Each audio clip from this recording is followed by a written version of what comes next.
Ya estamos en comunicación con el gobernador del Chaco, Jorge Capitanich. Buenos días, Jorge, ¿qué tal? ¿Cómo estás? Roberto Navarro y equipo por acá. ¿Qué tal, Roberto? ¿Cómo andás? Un gran gusto saludarte a vos y a todo el equipo. Bien, muy bien. Bueno, mucha inquietud. Ayer le hicimos una entrevista a Pablo Moyano, que decía que estaba preocupado, que eran elecciones que todavía se podían ganar, pero que acá falta conducción, falta que estén los candidatos, que todo va muy lento. ¿Cómo lo ves vos?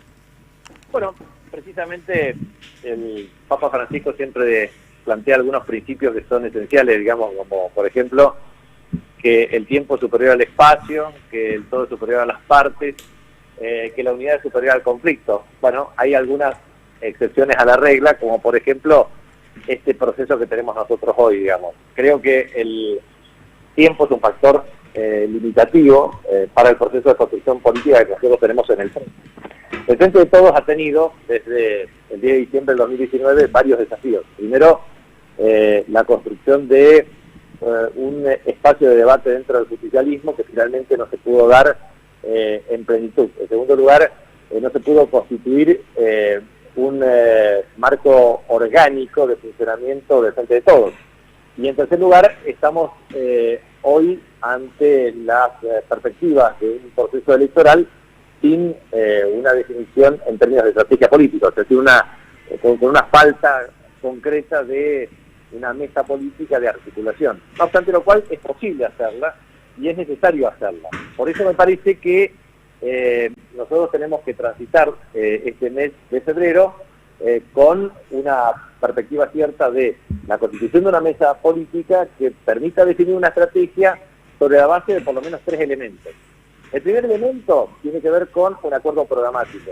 Nosotros tenemos un frente cuya unidad en la diversidad implica observar matices, pero necesariamente para converger a la unidad en la diversidad es necesario un acuerdo programático, por lo menos 10 puntos liminares de políticas públicas. Segundo tema, necesitamos equipos que efectivamente forman parte de la distribución de un espacio. Si nos decimos un movimiento nacional, popular, democrático y federal, bueno, necesitamos articular equipos técnicos competentes, pero también de carácter de naturaleza política, para llevar adelante un acuerdo programático, porque la complejidad de los problemas del país y del mundo exigen consistencia, eficiencia, contracción al trabajo y cumplimiento de objetivos y metas. Y en tercer lugar, el liderazgo, que debe surgir claramente de la voluntad popular que se exprese a través de primarias abiertas, obligatorias y simultáneas. De manera que yo no descalifico a ningún candidato, ni tampoco promuevo ninguno en particular. Digo, es necesario entender los distintos actores que objetivamente pueden formar parte de eso, y también ciertas definiciones. Por ejemplo, no me cabe la menor duda que para mí la líder del Frente de Todos es Cristina Fernández de Kirchner. No me cabe la menor duda que es nuestra principal candidata, si es que efectivamente tiene la voluntad. Nadie discutiría ese espacio. Ahora, dada su posición política, que ha sido muy clara y palmaria y evidente, es necesario establecer otros criterios desde el punto de vista de participación. Entonces, las primarias pueden efectivamente constituir esta herramienta y, bueno, necesitamos tener distintas expresiones para que tengamos la posibilidad en nuestro espacio de expresar distintas posiciones de un modo racional, competitivo y eficaz. Jorge, creo que el otro día en una nota, no se te interpretó bien, pero vos dijiste que si el presidente es candidato no debe haber PASO, o dijiste que si el presidente es candidato no tiene que haber en la PASO otros candidatos que estén hoy en el Ejecutivo. Bueno, a ver, justamente cada uno interpreta las cuestiones como pretende. Bueno, aclarémoslo. Entonces, a ver, ¿qué es lo que yo transmití? Primero, el presidente tiene derecho a ir a la reelección, nadie lo duda, y la Constitución lo permite. Segundo, el problema central es que no puede ser candidato dentro del mismo espacio, y cuando me refiero al mismo espacio, no al Frente de Todos, sino al espacio de gobierno, que no es la totalidad del Frente de Todos. Entonces digo, a ver, es necesario entender que puede ser el presidente, su jefe de gabinete y el ministro de Economía. Bueno, me parece que no es lo razonable. Debería el gobierno tener un representante. Si es el presidente, será el presidente, si no es el presidente, será otro. Pero lo importante es que el gobierno en sí mismo no debe estar representado por varios candidatos. Te detengo ahí. ¿Vos querés decir que si algún ministro quiere ser candidato debería renunciar? ¿Eso estás queriendo decir? Bueno, estoy pensando, o es candidato apoyado por todos, o por lo menos me parece que no sería representativo de todos. Esto es lo que yo pienso como discusión. Puedo o no tener razón, pero me parece que eso sería una cuestión que debe dirimirse. Y por eso me parece que es una opinión que razonablemente debería contemplar. Uh-huh. Y aclarado esto, ¿no? Que vos decís que dentro del Ejecutivo tiene que ser el presidente u otro, pero uno solo. Vos decís, de ahí en más tiene que haber otros candidatos. ¿Podés decir nombre o podés decir qué pensás que debería representar para que esa PASO tenga condimento, tenga fuerza? Bueno, creo que hay, primero, el federalismo tiene que estar representado. Me parece que es un tema importante, es parte de la composición de nuestro electorado. A ver, ¿cuál es la fortaleza del electorado de nuestro espacio? Primero, Norte Grande, segundo, conurbano bonaerense, tercero, sur de Patagonia Argentina, y en tercer lugar, conglomerados más pobres de los centros urbanos de mayor población relativa. Entonces, nosotros tenemos una caracterización de nuestro electorado. Ahora, nuestro electorado tiene múltiples motivaciones. Es un electorado que está compuesto por el voto ideológico, doctrinario, filosófico, de base peronista.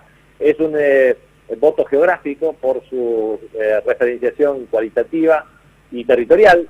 Es un voto que también está planteado por expectativas y por representación en materia de derechos y defensa de políticas públicas.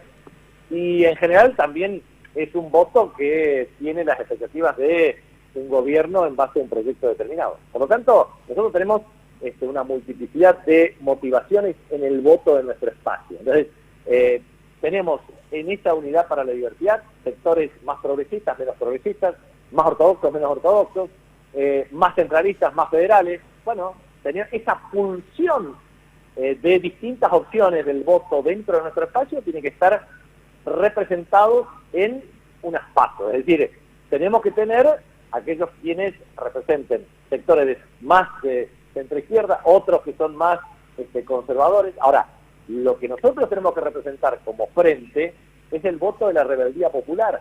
Nosotros somos el movimiento popular que representamos la rebeldía, que efectivamente representamos la voz de los que no tienen voz, que representamos un proyecto de transformación de la calidad de vida de la gente, que defiende la soberanía nacional, que defiende los recursos estratégicos del Estado, de nuestra nación, que tiene capacidad para confrontar con grupos corporativos sobre la base de la distribución del ingreso. Bueno, de eso se trata el frente de todos, enancado en el peronismo como principal eje de acumulación política. Entonces, cuando uno analiza nuestro espacio, dice, ¿quiénes forman parte de nuestro espacio? Bueno, los trabajadores organizados en la CGT, CTA, y otros movimientos de carácter político-social. Bueno, eso es la representación del pueblo trabajador, pero también de las pequeñas y menos empresas, que son el 90% de las empresas en Argentina, el 70% del empleo. Pero también tenemos la intelectualidad reflejada en las universidades, facultades, etcétera, etcétera. También entre expresiones artísticas, alrededores culturales. O sea, nosotros tenemos una identidad múltiple, diversa, por eso somos un movimiento y no un partido, y por eso expresamos una doctrina que son los grandes principios que forman parte de la acción política. Jorge, no puedo dejar de pensar que por momentos te estás describiendo a vos. ¿Vos querés ser candidato? No tengo una decisión tomada al respecto, porque no depende solamente de mí, por una razón muy sencilla, porque creo que la política es una construcción colectiva. Y en ese sentido, lo que siempre transmití es lo siguiente. Yo estoy obviamente orientado en mi reelección como gobernador de la provincia del Chaco, pero he transmitido mi posición. No me voy a sustraer de la discusión política nacional y sobre todo de las propuestas de ideas. Y si en ese contexto, me parece que es lo que necesitamos, que esta mesa abra el juego y la participación, que podamos construir otros colectivos de representación en las primarias y que después definamos quién lo puede representar. Pero no me cabe la menor duda que debería ser una pulsión política derivado de múltiples expresiones internas que a su vez expresen lo mejor de nuestra diversidad. Es decir, si uno puede observar un escenario en donde el gobierno tenga la representación, sea a través del presidente de la Nación o quienes definan como espacio de gobierno. En segundo lugar, una representación con sentido federal que le dé envergadura y volumen político en la construcción. Y por último, efectivamente, otras expresiones que definitivamente formen parte de nuestra identidad no representada por otros espacios. Entonces, creo que eso podría darle una categoría de competitividad y representación electoral que a su vez puede generar una síntesis paralelamente entre acuerdo programático, constitución de equipos para el gobierno y obviamente liderazgo para afrontar la nueva etapa. Está bien, estás hablando de 3 candidatos en ese caso.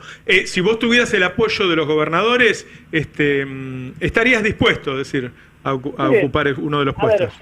Yo quiero también transmitir lo siguiente. Gobernadores no constituye un etos colectivo, ni tampoco hay primus inter pares. Creo que representamos los intereses de cada una de nuestras provincias, podemos coincidir en bajos submeridionales, Santiago del Estero y Santa Fe, las 10 provincias del Norte Grande, podemos coincidir en el segundo puente Chaco Corriente, en la Corebe, o sea, podemos coincidir en cierta agenda de carácter estratégico que hace a los intereses de nuestra provincia. Pero de nuestro espacio, creo que hablamos, tenemos excelente relación personal, pero no constituimos un colectivo político. Ahora bien, ¿eso se puede convertir en un colectivo político? Sí. Ahora, eso depende de una mesa política y una definición. Uh-huh. ¿Y vos pensás que Cristina, al no ser candidata, debería tener un candidato que todos identifiquen absolutamente como que es su candidato? A ver, ella es líder indiscutible de este espacio y constructora del triunfo electoral del 2019. Y aparte hay una cuestión que es importante remarcar. Cada vez que Cristina fue candidata, ganó. Y eso es un tema importante porque solamente lo podemos ver en la historia con Perón. Perón fue 3 veces presidente de la República. Cada vez que se presentó una elección, ganó. Cristina también.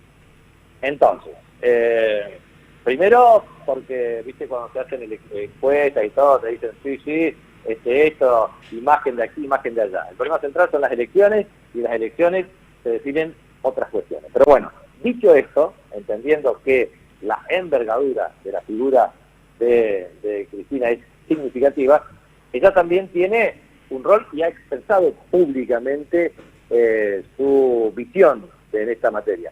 Y yo creo que, naturalmente, lo que ella representa debe tener la canalización absoluta de una expresión política. Ahora bien, lo que en eso también quiero traducir.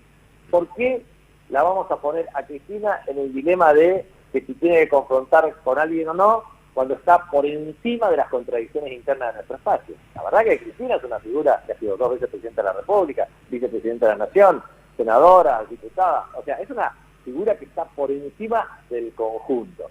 Pretender que Cristina esté por debajo del conjunto me parece es minimizar su capacidad política. Entonces, creo que, a ver, si quiero ser tan claro, digo, me parece que no la podemos someter a ella a un resultado electoral, pero no cabe la menor duda que el legado que Néstor y Cristina transmiten tiene que tener representatividad política. Claro. Jorge, ¿cómo estás? Nico Lantos te saluda, buen día. ¿Qué tal? ¿Cómo estás? Bien. En los últimos días también hubo varios dirigentes del Frente de Todos que manifestaron la inconveniencia de debatir candidaturas hasta tanto no se levante la proscripción contra Cristina Fernández de Kirchner. Quería preguntarte en ese sentido cómo interpretás esto y, por otro lado, ¿cuál crees que es el método más efectivo para justamente luchar y levantar esa proscripción? A ver, en primer lugar, fui el primero que transmití que no estoy de acuerdo con que efectivamente Cristina no sea candidata. Uh-huh. Pero, bueno, también obedece a razones de carácter personal y política. Y en ese sentido, la proscripción no es una cuestión que tenga que ver con una perspectiva política nuestra, sino de un poder corporativo que oprime de múltiples maneras, claro. Una de las cuales lo hace es a través de un condicionamiento político, eso lo sabemos. Entonces, creo que a mí modo de ver, me parece que dilatar ciertas decisiones puede aún más restar grado de libertad en la construcción política. Por eso yo creo que de eso también depende nuestras decisiones. Jorge, ¿cómo estás? Carla Pelliza te saluda. Te consulto porque vos sos uno de los grandes impulsores de un debate que empezó a tomar vuelo la última semana y que va a continuar este jueves, que es el juicio político contra los integrantes de la Corte Suprema de Justicia. Me gustaría saber, en principio, la participación de los gobernadores, tu participación como miembros, informantes, testigos dentro de este proceso y cómo van las negociaciones con aquellos gobernadores que se manifestaron en desacuerdo con el fallo sobre la cautelar de la coparticipación, pero no acompañaron el pedido de juicio político. Bueno, oportunamente nosotros tuvimos una reunión con el presidente, con el ministro de Interior, de Pedro, suscribimos un documento de 19 gobernadores. En esta reunión yo le transmití claramente, si el fallo era adverso, era una intromisión indebida de la Corte Suprema de Justicia y merece claramente la aplicación del artículo 53 de la Constitución Nacional respecto a más desempeño de las funciones de los jueces de la Corte Suprema de Justicia. Lo dije ahí, no lo dije hace un mes. En segundo lugar, ellos siempre pretenden convalidar un debate minimalista, pero lo cierto es que yo el otro día publiqué un documento. Cuando uno mira los últimos 20 años en materia de evolución de régimen de coparticipación, recursos de origen nacional, más distribución territorial del presupuesto, saca 3 conclusiones. La primera es que de cada 3 años y medio, la Ciudad Autónoma de Buenos Aires se lleva un presupuesto nacional. Cada 3 años y medio, la Ciudad Autónoma de Buenos Aires se lleva un presupuesto nacional. Segundo, la Ciudad Autónoma de Buenos Aires tiene una distribución del 29% de los recursos totales acumulados entre recursos de origen nacional, coparticipación y distribución territorial del presupuesto. Y tercero, naturalmente, se ha llevado durante estos últimos 20 años la friolera de 96,3 billones de pesos actualizados. Entonces, hay una desigualdad extrema para 203 kilómetros cuadrados con 3 millones de habitantes respecto a la asignación de los recursos. Y la verdad es que lo que ha convalidado la Corte Suprema de Justicia a través de una medida cautelar es verdaderamente la agudización de las asimetrías y diferencias. Eso es absolutamente inadmisible. Desde la Ciudad de Buenos Aires siempre se impulsan esquemas de distribución per cápita de la coparticipación, lo cual es absolutamente erróneo. Entonces es necesario plantear por qué nos oponemos. Nos oponemos porque hay un privilegio en la distribución de los subsidios a la energía, al transporte público, a la distribución de los recursos en el territorio, a todas las obras de infraestructura. Siempre se hacen en la Ciudad Autónoma de Buenos Aires, en detrimento del resto del país. Y después nos hacen operaciones a nosotros respecto a las cuestiones de pobreza. Entonces, así no se puede trabajar. Entonces, la verdad es que nosotros venimos advirtiendo respecto a lo que ocurre en el mundo. Primero, el poder corporativo de base económica se apropia de una centralización en la construcción de mensajes desde el punto de vista mediático concentrado y después eso se traduce en cooptación del poder judicial. Claro. ¿Para qué? Para condicionar severamente las democracias en el mundo, promoviendo insatisfacción democrática y generando definitivamente sistemas de administración de gobierno. Entonces, la verdad es que así esto no puede funcionar. Tenemos insatisfacción democrática, tenemos un problema serio desde el punto de vista del respeto a la voluntad popular y no somos capaces de confrontar contra estas corporaciones que se apropian de la voluntad popular para satisfacer intereses minoritarios. Un país unido por la radio.